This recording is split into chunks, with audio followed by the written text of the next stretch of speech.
ప్రభుత్వ లోపాలను ప్రశ్నిస్తే కాంగ్రెస్ నాయకులు అక్రమ కేసులు పెట్టి నిర్బంధిస్తున్నారని వేములవాడ బీఆర్ఎస్ పార్టీ మహిళా నాయకురాలు పావని గౌడ్ అన్నారు.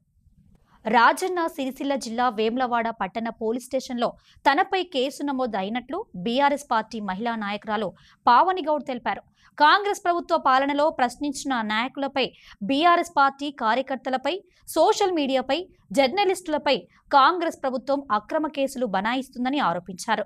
లీగల్ టీంతో వేములవాడ పోలీస్ స్టేషన్కు వచ్చానని, అక్రమ కేసులు ఎన్ని పెట్టినా భయపడబోమని అన్నారు.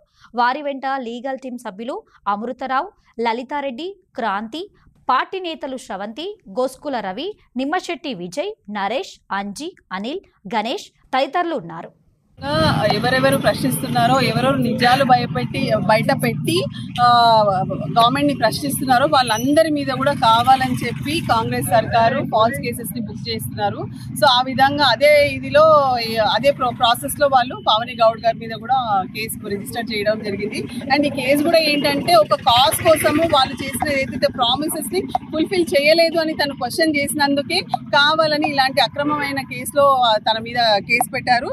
ఇది crime number 117 of 2025 Vemulawada police station లో పెట్టడం జరిగింది. సో వచ్చి అక్కడ లోపల ఎస్ఐ గారిని కూడా కలిసాము. సో తను ఎస్ఐ గారు నోటీస్ ఇచ్చారు. సో ఇక ప్రాసెస్ ఏముందో, కోర్టు ప్రకారం ప్రాసెస్ ఏముందో అది తప్పకుండా చూసుకుంటాము. వీళ్ళు చేసే ఈ అక్రమ కేసులను మటుకు తప్పకుండా మేము హైకోర్టు వారి దృష్టికి తీసుకెళ్తాము. ఈ ఛాలెంజ్ చేస్తాము. ఈ కేసెస్ అన్నిటిని కూడా మేము అందరి ముందు చెప్తాము.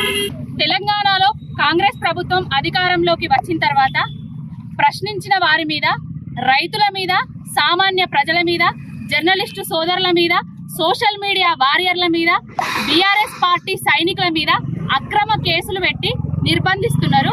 ఈ రోజు వేములవాడ నియోజకవర్గంలో నా మీద కేసు ఫైల్ అయిందని తెలియజేయడం జరిగింది. దానికి నేను రావడం జరిగింది.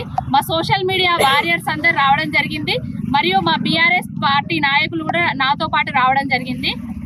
ఎక్కడ అణచివేత గురైతే అక్కడ ప్రశ్నలు వర్షం కురిపిస్తారు. ఎంత అణచివేస్తే అంత ఎదుగుతాము, అంత ఎదిరించి ప్రశ్నిస్తాము అని చెప్తున్నా.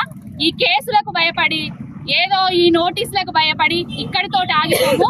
ఎవరికి కూడా బీఆర్ఎస్ పార్టీ వాళ్ళకు కానీ, ప్రజలకు కానీ ఏ విధమైన హానీలు చేసినా, కేసులు పెట్టినా, బెదిరించినా కూడా బీఆర్ఎస్ పార్టీ అధినాయకత్వం మొత్తం మాకు అండగా ఉంటది. ఇంకొకటి, రైతుల మీద, రైతుల కోసము రైతులకు నీళ్ళు ఇస్తలేరు, కరెంట్ వస్తలేదు, మోటార్లకు మీరు చెప్పిన అబద్ధపు హామీలు చెప్పుకొని వాళ్ళు మోటార్లు తెచ్చుకున్నారు, పైప్ లైన్లు ఫిడ్ చేసుకున్నారు అని చెప్తే అప్పుల పాలవుతారు అని చెప్తే నేను వీడియో తీసినందుకు నా మీద అక్రమ కేసు వేయడం జరిగింది. ఈరోజు మేమందరం రావడం జరిగింది.